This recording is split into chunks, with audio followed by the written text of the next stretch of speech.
Olá a todos, estamos de volta com mais um programa da série Elementos Químicos e hoje o elemento que iremos decorrer é o césio. Este elemento químico tem símbolo CS, C maiúsculo S, massa atômica 132,9 e número atômico 55.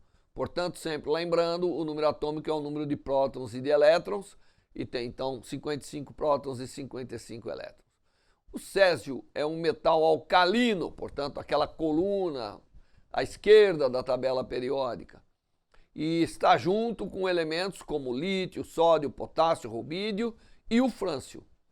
Os metais alcalinos são altamente reativos e não ocorrem livremente na natureza, porque são reativos. Esses metais também são muito maleáveis, dúcteis e bons condutores elétricos e de calor. O césio, por exemplo, se combina prontamente com oxigênio e outros elementos gasosos e também se combina com vários não metais, formando ligas envolvendo o césio. O césio reage explosivamente ao entrar em contato com a água, produzindo o chamado hidróxido de césio, CSOH, uma base extremamente forte que pode corroer até o vidro e de forma muito rápida. Ele também reage violentamente com enxofre, fósforo, ácidos em gerais e os halogênios, flúor, cloro, bromo, iodo. Por isso, o césio é tratado como um material perigoso e é frequentemente mantido sobre uma camada de querosene ou óleo mineral para evitar contato com o ar, com a umidade e assim por diante, ou mesmo no vácuo, para evitar que tenha reações, e que entre em ignição quando essas reações envolvem o ar, por exemplo, o oxigênio ou mesmo outros elementos. O césio é um metal raro, branco, prateado e brilhante, com um ponto de fusão apenas de 28,4 graus Celsius. Então, em geral, nos dias quentes, ele é um metal que é líquido. Bem, o césio é um dos 4 metais que são líquidos à temperatura ambiente ou próxima dela, em torno de 29 graus. Os outros são mercúrio, cujo ponto de fusão é 38, 39 graus, gálio, cujo ponto de fusão é bem próximo do césio, é 29,7 graus Celsius, e o frâncio, cujo ponto de fusão é em torno de 26,8 graus Celsius. O césio tem um grande número de isótopos, cujas meias-vidas são conhecidas porque são aplicados e obtidos em reatores e tudo isso. Os elementos com massa 112 e 144 são radioativos. Inclusive, lembra-se do grande acidente do césio que tivemos com um dos isótopos de césio. O césio só tem um único isótopo que ocorre naturalmente, que é o estável e não radioativo, que é o césio 133. Dentre os isótopos do césio, podemos ressaltar que o césio 137, que é útil na radiologia, é um produto de fissão e é obtido dos resíduos produzidos pelos reatores nucleares. Dentro desse ambiente de grandes reações nucleares, o césio pode ser subproduto de alguma reação ou pode ser produzido quando ali tem césio estável também nessas reações. O césio foi o primeiro elemento a ser descoberto através de um estudo de espectroscopia. Foi descoberto em 1860 pelos químicos alemães Robert Bunsen e Gustav Kirchhoff, 2 grandes nomes da física de um modo geral e da química. E esses cientistas estavam analisando o espectro na água mineral, aquela água extraída de vários lugares e que brota das rochas. E observaram, através de espectroscopia, que é aquela técnica que você manda a luz e coleta, ou dá uma descarga e coleta a luz que está saindo, observaram linhas espectrais azuis, portanto, na região azul do espectro, bastante intensa, bastante brilhante, e o nome do elemento vem de césius, uma palavra latina que significa azul celeste. Certo? Olha que beleza! saber que o césio representa o azul celeste. As primeiras aplicações práticas do césio, na verdade, foram realizadas na década de 1920. O césio era usado em tubos de vácuo para remover vestígios de oxigênio, porque ele é altamente reativo, então ele reagia eliminando esse elemento que comprometia o uso dos tubos de vácuo.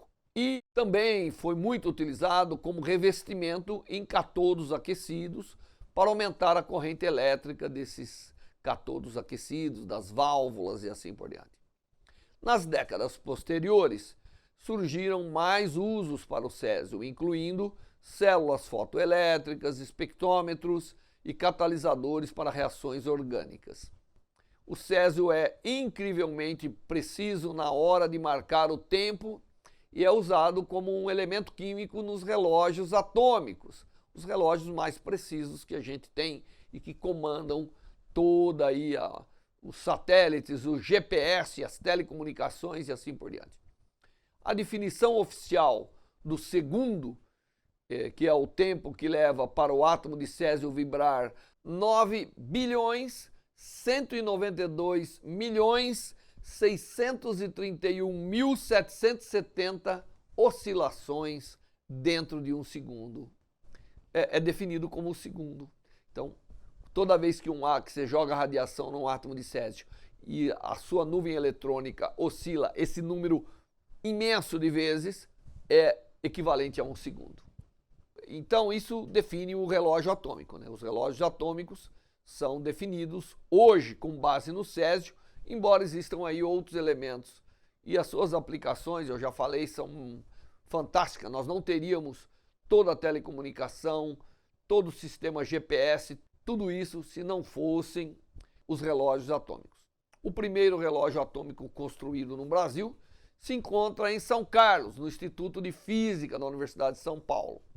Ele é um relógio baseado no feixe atômico de átomos de césio, com zonas separadas para investigação. Esse relógio, inclusive, hoje está localizado no Inmetro, em Xerém, que é um dos institutos mantenedores de relógios atômicos. O césio e a sua grande aplicação no relógio atômico torna comum, né, o uso desse elemento de uma forma comercial, porque o número de relógios atômicos que nós temos que ter espalhado pelo mundo, medindo com precisão o tempo e tudo isso, fazendo os chamados padrões primários de tempo e frequência, são bastante elevados devido à demanda tecnológica que o mundo tem. Um relógio convencional tem 6 dígitos de precisão. Um relógio atômico pode ter 11 dígitos de precisão. Os cronômetros podem ter 9 quando são extremamente bem preparados. Os relógios atômicos baseados em césio perdem 1 segundo a cada 100 milhões de anos. E, portanto, é um dos sistemas de padronização de tempo e frequência e os relógios que comandam a vida moderna. O césio é encontrado nos minerais polucita, que é um mineral que vem com silício, oxigênio, água. A lepidolita, que vem com potássio, lítio, alumínio, esses minerais, né? E césio, obviamente. Comercialmente, a maior parte do césio é produzida como subproduto da produção do metal de lítio. Mais de 2/3 das reservas mundiais de césio, cerca de 110 toneladas, são encontrados no lago Bernick, Manitoba, no Canadá. Bem, chegamos ao fim de mais um elemento químico, esse elemento fantástico que é o césio, que tem aplicações desde a eletrônica e é hoje o elemento mais desejado para se medir o tempo, certo? Espero que você tenha gostado do elemento e que assista os nossos próximos episódios sobre a tabela periódica e os elementos químicos. Até lá.